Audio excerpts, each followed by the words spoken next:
Hello everyone, আসসালামু আলাইকুম। আজকে ব্লগটা ভেরি মাচ ইন্টারেস্টিং। একদম ভোরে ঘুম থেকে উঠে রেডি হয়ে গেলাম। নিচে আমাদের জন্য গাড়ি ওয়েট করছিল।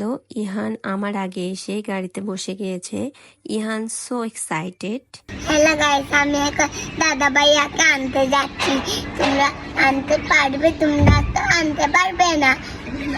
এবার একে একে সবাই গাড়িতে উঠে গেলাম। আল্লাহর নাম করে ফ্রেশ ওয়েদারে বের হলাম।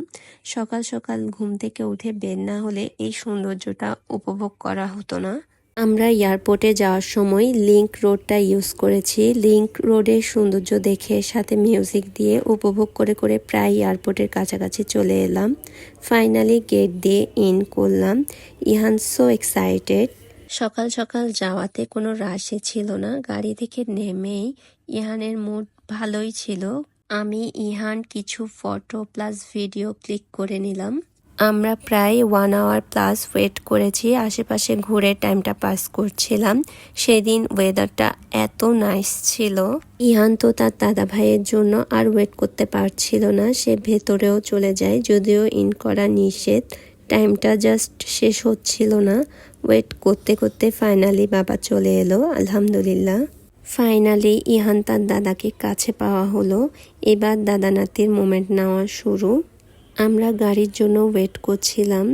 দাদা ভাইয়ের সাথে তার তেমন কোনো স্মৃতি নেই। ইহান তার দাদা ভাইকে খুবই মিস করে। আমরা বাসার উদ্দেশ্যে রওনা হলাম। দাদা দাদির ভালোবাসা এমন একটা জিনিস যেটা ভ্যালুলেস। আমার মনে হয় ছেলে মেয়ে চেয়ে একটা সময় নাতিপুতির প্রতি ভালোবাসাটা অনেক বেশি হয়ে যায়।